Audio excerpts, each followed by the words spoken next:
Alright, chat, so the starter house has been around for quite a bit, and I've also renovated it quite a bit. But the thing about my renovations for the starter house is that it never really satisfied what I really wanted to do with it. And I'm pretty sure what I'm gonna do today is not gonna satisfy what I want to do with it in the future either. But my first renovation was completely rebuilding it from scratch, and the second one was just colored very unrealistically. So what we're gonna do in today's video is renovate it properly, and we're gonna be turning this starter house into something that's just a little bit more realistic. I feel like I'm redoing a video from 2 years ago. Does anyone feel that? So I'm gonna keep it a buck with you. This video started out as like renovating a house, or renovating the starter house in 5 minutes. Wait, no, it was 1 minute, 10 minutes, and then 1 hour. And this was supposed to be the 1 hour one, but midway through the recording, I realized that, this is turning out to look actually pretty good. In the middle of it, I ended up ditching up the timer. For some reason, the timer always messes up the good videos, so maybe I should do timer a little less often. But I feel like at the same time, I'd love a challenge. But man, the timer just ruined it for me. But anyways, that's why you'll see a little clock in the top right corner of your screen for the duration of most of this speed build. But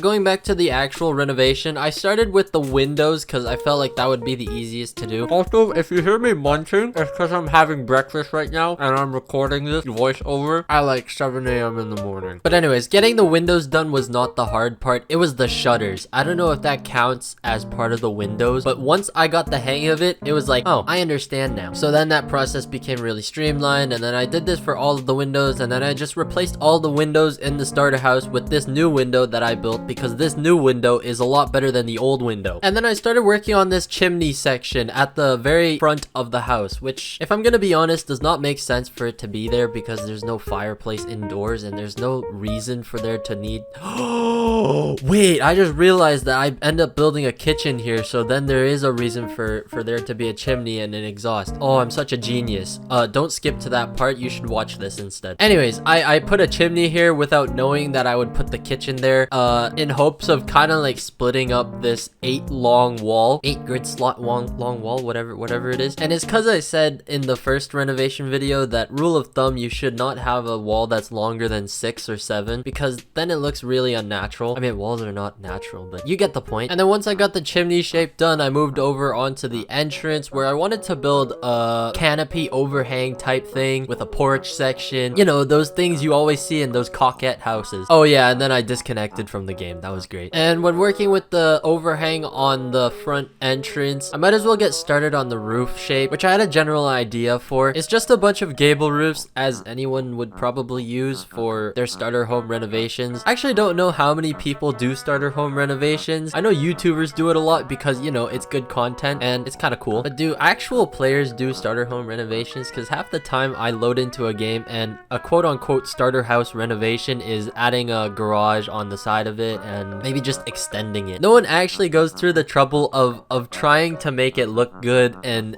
kind of reshaping it. Anyways, roof shape all complete, overhangs all complete. Now I'm doing these very tedious details on the roof structure. They're kind of like supports for the overhangs. I don't know what you call them. If someone could tell me in the comment section below, that would be great. But it's those curved things that go on the point of the roof. And then taking some inspiration from my last starter house renovation, I took the wall trim, the structural wall trim, and then I put that on the roof, and then I transformed it inwards, which gave this nice beveled trim that gradually moves onto the overhang of the roof. I don't know what I'm saying, chat, but it looked good. For the front porch, I just followed the same little build hack that I do every single time. The arches, the columns, pillars, and then fencing. Actually, I don't think I ended up using fencing because it didn't look right, and I didn't want to use custom fencing because I got lazy. So we're just gonna leave it at the arches. And so I copied all of those elements around the entire house, and now it was time to start painting the exterior, which is very scary for a lot of you, I'm sure, because I do not know how to paint. But don't worry, I went onto Pinterest and I tried to copy some color schemes, and I think it worked out in the end, hopefully. I don't know if you guys are gonna hate on me, but that's usually how it goes anyways. Please don't hate on me. I went for the... Okay,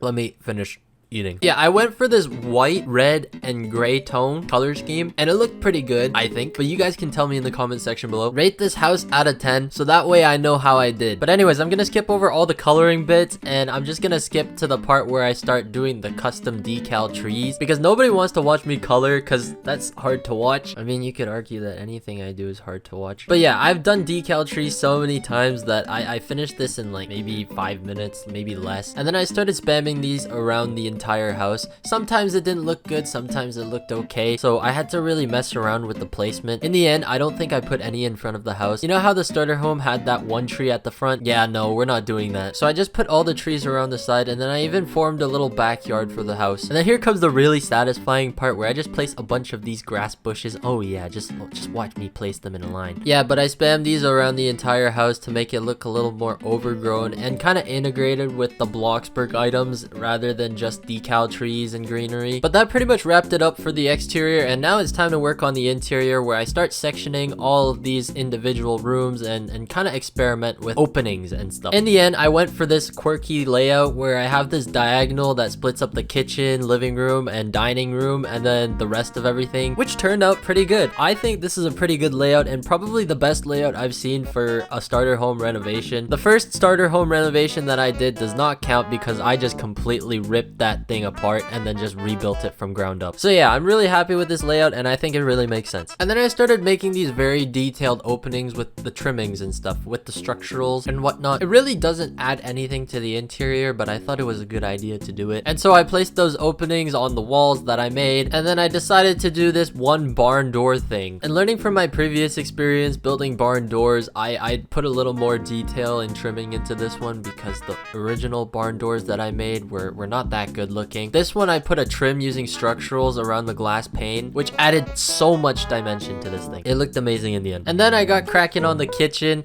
I did not know how to build this because it was such a small space, but I know how to work with small spaces. So what I did was I placed the fridge in the corner, and then I started making the sink area, and I wanted to do this integrated sink thing that I've seen all over Twitter and all over Pinterest, where the sink is just flush with the countertop, and I think it turned out looking pretty nice. Like, when I started building this, I had no idea how it was gonna turn out, and I had no idea how those pro builders did it, but once I finished it, I was like, I understand now. Boring stuff out of the way, we continued working on the kitchen. That didn't take too long. I pulled a lot of the stuff that I did in my beach house video over to this one, especially with the cabinets, the kitchen cabinets, and the trims on them, which I thought looked really nice. And then I took a lot of inspiration from my dream house as well, with the wooden supports, the joists up on the ceiling. But with the kitchen out of the way, I started working on the dining room, and I made this very custom table out of basic shapes, and then I just spammed a bunch of chairs around it. Honestly, there's not much to comment about on the dining room. It's just a dining room. It's a place where you sit to eat together. But there were honestly a lot of custom builds that I did in this dining room that made it look that much better. So the table's definitely one of them. And then this side console thing also kind of made the room act as a dual purpose room. So like, you enter through the door, the main door, and you have to drop off your keys somewhere. So I made the console so you can do that. And then the last thing I added was the cabinet thing, or a pantry thing. I don't know what you call it, but it has glass swinging doors on it, and it's just it's a shelf with basic shapes added onto it. You know, I'm not very good at describing the things I've done, so I'll just let you guys figure out what I did. I'm really relying on you guys to be visual learners, so good luck. Moving on to the living room, I started doing some of my more generic building stuff, so putting a bunch of consoles just for the TV and then shelving units on either side. Basically, the living room doesn't need that much detailed explanation to what I did. Like, there's not much custom stuff. The only custom stuff that you might see in there is the planter, but even then, that's just a decal plant. I don't know what to say. There's literally nothing in this room that's pretty special. Low-key, I think it's because I was watching the Mike Tyson versus Jake Paul fight when I was building this last night, and when I'm recording this right now, it's like 1 hour before upload time, so I don't think I'm gonna make it. But I'm gonna be honest, I should not have stayed up for that fight. I was expecting a lot more, but at the same time, Mike Tyson's 58 years old. He's basically a retiree versus some young guy on the internet. But I think it was because I was distracted with that I did not put that much detail into this, so I'm sorry. I'm gonna go back to eating now. So living room done, dusted, and cooked. I moved on to the bedroom, where I just used a bunch of the build hacks that I did in a previous video. So like the bed frame, I took that from there. Honestly, that was the only build hack, so I don't know what I'm talking about when I say I used a bunch of build hacks. At this point, I was a little tired from building, so I returned to my roots of just copying copying and pasting a bunch of the stuff that I've done in the rest of the house over into the bedroom. So plants, books, other accessories. And then I had a hard time filling up the right corner of the bedroom, and I decided to put an office type thing there. So just a desk and a shelving unit. I thought that worked pretty nicely. Also nothing custom because I got lazy. And then the closet. The closet. Yeah, no, nothing special there either. I put the closet units. I don't know what they're called, but they have the clothes on them. I feel so uneducated right now. But finally, moving on to the last room that we have to decorate. This is the bathroom. I just chucked everything that was in the bathroom out the window and I replaced it with some better furniture. To me, what the items in there were before was just a waste of space. Like, you could have fit so much more. Actually, they didn't have the tub and shower thing back then, so I guess you have to give them credit for trying at least. But with the bathroom, I love doing bathrooms because you know why? They're quick, copy and pastable, and they're just quick. I love quick things. So we finished that up, put the curtains all over the place. Oh yeah, the curtains were also from the basic shape hack video. And so yeah, we finished that up, and then all that was left to do was the coloring. Now, after a couple hours of work, this is what I've got done. The entire exterior is pretty much complete. Maybe there are a couple of details that I could work on, like maybe the back porch could use like a bench or something. I'm not really gonna touch the backyard because I feel like this isn't something we really need to touch. Like, it's already detailed as much as it is. And you know, the original starter house had no backyard. Oh, I gotta add the roof trusses. Yeah, what I was saying was the original starter house had no backyard, so this is already an improvement. But unfortunately, you can't get around to this side, but that's okay. We can get around this side. Look, chat, I even added a little spot to park your car, but I don't have a car because I'm broke. But anyways, I'll take you through some of the main details I've implemented into my starter home renovation. As you can see, it's still mostly the main layout of the walls. I haven't touched anything, honestly. I've only added onto it, which is perfect for a renovation. And the things I've changed were the windows. The windows are all copy and pastable, which I'm really happy with. A little more detailed than my normal windows. I just put a little more structural on it, and then the shutters on it as well. They have some depth on them. And then going back to my first video where I said rule of thumb, you can't have a wall that's longer than 6 or 7. I split that up using this chimney. I don't know if it's gonna translate properly into the interior because there's no fireplace there, and I really didn't want to change the layout for the interior just to stick to the renovation theme, but I thought it was a great touch to add just to split up that wall. And then over here I've added this gable roof. This configuration of roof is a little confusing. We've got a point there, point there, point there, and then point here, point there, but I guess it looks okay from the front. And then something else I've added is this little overhang with the gable roof, and I split up this roof to do that. These roofs are actually on the same plane, or actually on the same grid spot. The thing I did with it is I extended the roof overhang outwards to make it look like it's not, and I thought that worked perfectly. But there's not much to comment on the exterior. Everything is like the same thing I normally do. Oh, look at the little window I have over here. But yeah, the exterior is pretty generic. It's up to standard for something I would do nowadays, so I'm pretty happy with how it turned out. Especially with the coloring, I had to reference a couple pictures on Pinterest just to get the coloring right, because I didn't really want to mess this up like I normally do with my coloring. Of course, there's not much coloring, but I think the red accents and the green greenery really add to the build. Oh yeah, and we have these little stepping stones because I didn't really want to add a path. But anyways, let's take a look at the inside. Everything inside's not colored, but I have placed everything. Once it is colored, it'll look amazing though, I'm pretty sure.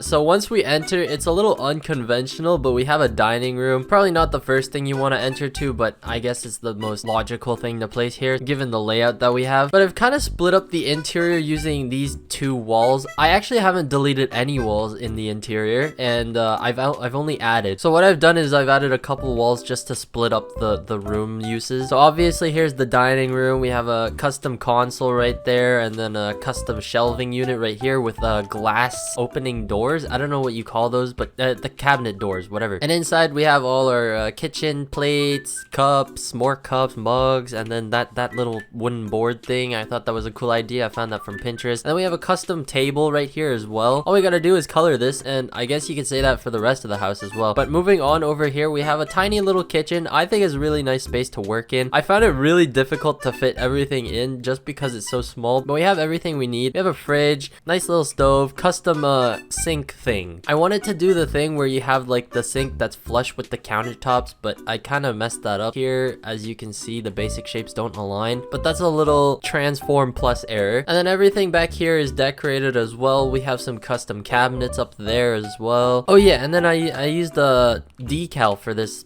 backsplash or wallpaper. I don't know what you call it, but it's pretty creative. Oh yeah, and then I moved the water tap thing from the dream home, and then I just put it back here on top of the stove just for you to, like, you know, fill up your pots and pans. Anyway, stepping over here, we have the living room, and we have two openings that are very different from each other, and one has a door, one has curtains on it. I don't know if the curtains close exactly, but we have custom sliding barn doors, kind of, and they're not really situated on a rail, so maybe I'll have to get that done. But these are nice and custom. I put a little more effort into these. As you can see, there's like a little trimming around the glass, and then there's more dimension to the inner details for the pane. But anyways, onto the living room, probably one of the most generic rooms that we have in this renovation. Literally just a TV, console, another coffee table, and then custom couches over here. They're not custom, but like it's the modular couch, which I thought fit a lot more in this build, but nothing too much to look at over here. But if we move on over to this room, we have the bathroom. Once again, not too interesting. I used a custom decal mirror, so that's the only interesting part that we have. I'm pretty sure this is the exact same layout I did in my last two starter home renovations, so there's nothing too much to comment about. Got a bathtub, shower, toilet, sink, whatnot. The sink is copied from the kitchen, so even less interesting. Oh yeah, and then we have these custom curtains pasted around the entire build. Curtains here, curtains over there as well, and I think that makes use of a lot of nice basic shapes. Oh yeah, and I translated the door thing, the custom door with the fences. It's a fence gate door. I don't know what you call it, but just for some more realism, I added them. But stepping back over here, as you can see, the layout hasn't changed for these rooms, so the closet is still there. But as you can see, it looks a lot nicer, especially with the bed framing, or I don't know what you call this. I think it's a bed frame, but I made this custom with a bunch of structurals and basic shapes. And then the bed is not a double bed. It's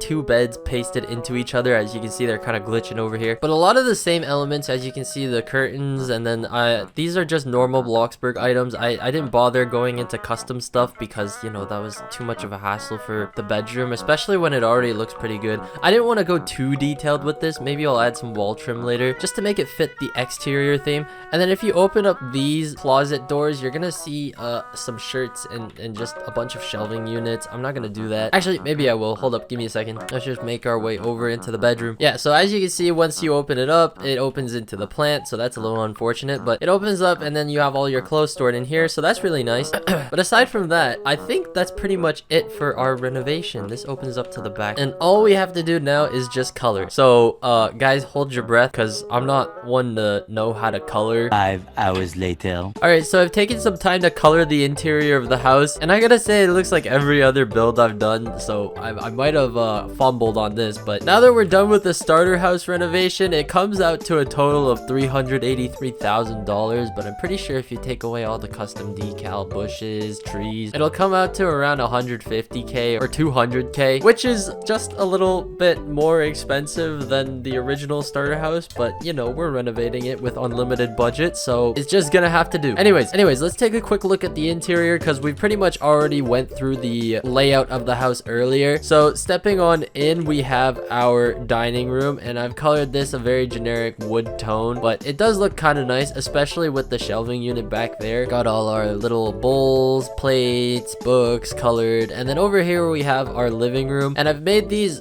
makeshift custom lights because I felt that this entire build was missing some ceiling lights, ceiling lamps, basically stuff that hangs from the ceiling, so that kind of fills the space up there. This is all colored white and a bunch of linen. I just feel like everything's very generically colored linen, but at the same time, it's colored in a way, I don't know what just happened to my shadows right there, but they kind of disappeared. Yeah, do you see the shadows disappearing when I stand here? Wait, why are my shadows disappearing? Anyways, I'll just continue going through the build. So making our way over to the kitchen, we have everything colored white and basically the same color scheme. Didn't really try too hard on the color scheme. I felt like that wasn't really necessary. Maybe it was, and it kind of slaps. I love the kitchen. I think that's my favorite part. But moving on over to the bathroom, it's pretty basic once again. Your white luxurious color scheme with linen accents. And then over here we have the bedroom. I think this is the make or break one, where if you mess up with your textures and stuff, it won't look that good. But I think I cooked here, especially with this office area. Maybe not with the bed and storage area, but yeah, that pretty much wraps it up for this starter house. And I honestly am pretty happy with how this turned out. Maybe not with the lighting. Hold on, let me just fix this. It's a bit bright. All it takes is a little bit of a deleting. Yeah, sometimes less lighting is better lighting. So yeah, that's pretty much my starter house renovation. I don't know know if I'm gonna do another one of these in the future. I think I'm pretty happy with this one, but it's probably gonna happen low-key.